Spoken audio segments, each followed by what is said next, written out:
Hey guys, it's Alexis, crafter behind Persia Lou, and today I am back with my friend Colleen from Lemon Thistle with another Silhouette versus Cricut challenge, and today we are talking all about transfer tape.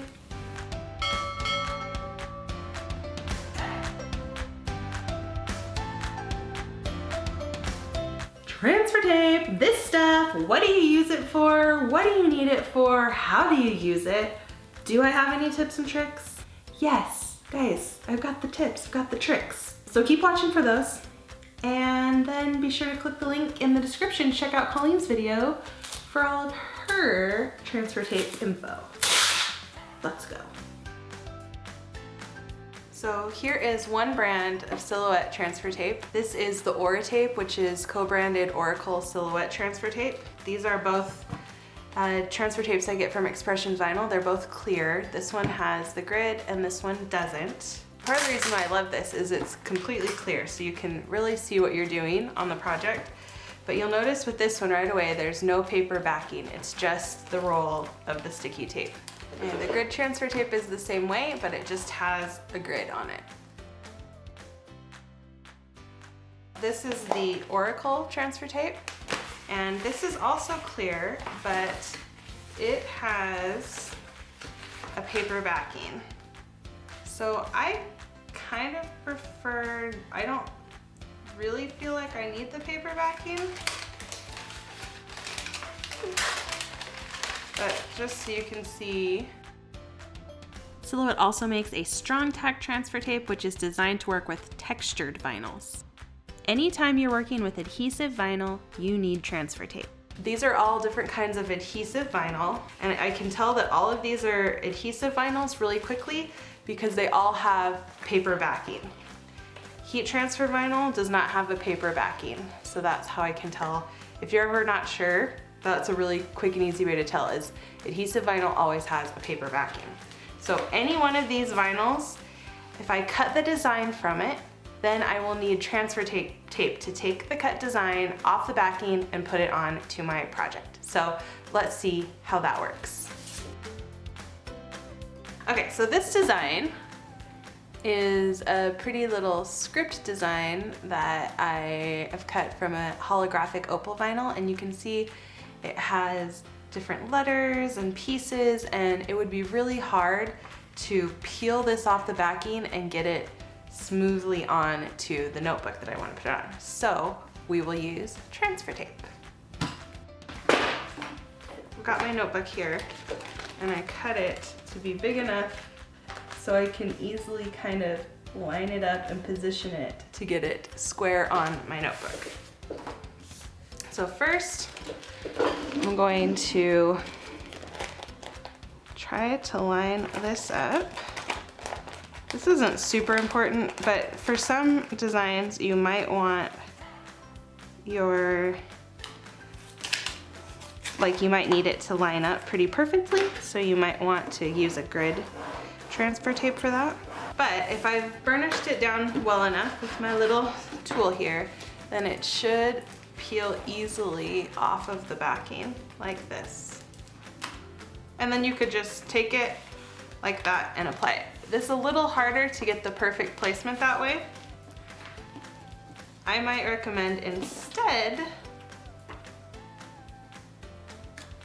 of peeling it off all the way, my favorite way to do it is just fold the top back a little bit like that.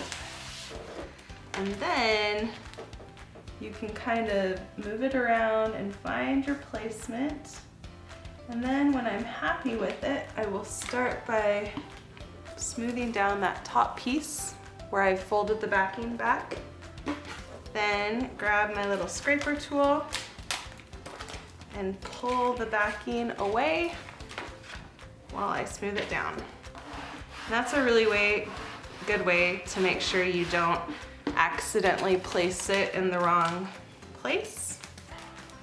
And then peel your transfer tape off, and you got a fancy new notebook. Cool, right? Next, I wanted to show you this little buffalo plaid monogram. I'm gonna put it on a mug, and I wanna talk about how to use transfer tape with a curved surface. So First, check out this design. It has all of these tiny little pieces. It would be absolutely impossible to move that to a surface without transfer tape. Now, you can see the decals on the transfer tape, which makes it easier to apply. But I don't want to peel it off yet. I like to leave the backing on, especially when I'm applying to a curved surface. So this decal I'm going to put on this mug. I've already prepped the mug with wiped it off with some alcohol, and that helps to get you a really good just application. And then what I like to do with curved surfaces, because sometimes it can be hard to get a smooth application when you're putting it on a curved surface. So I like to start from the middle and then work to the sides. I'm gonna peel the backing away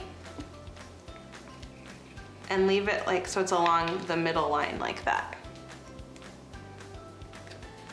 You can cut this off with scissors, but I find it's easier just to fold it down.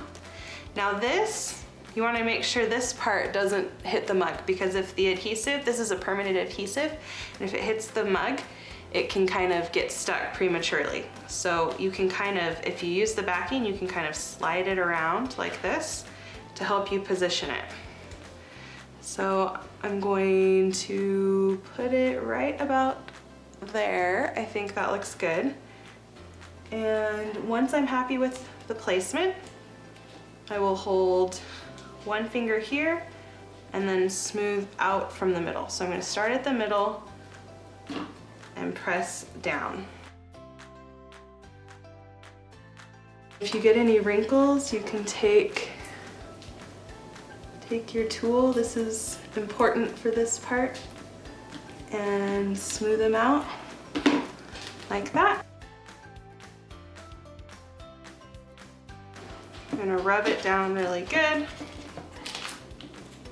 So now that I have that side smoothed down pretty good, I'm just going to, and this is another reason why it's kind of nice to fold it, it gives you a place to grab it.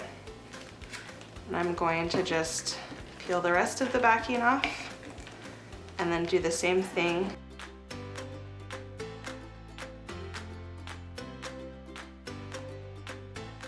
Okay, and then when you have it applied, you just peel the transfer tape off. Whoop. And there you go. And that's it. I hope you found this video helpful and that you learned some new things about working with vinyl and transfer tape. Until next time, happy making.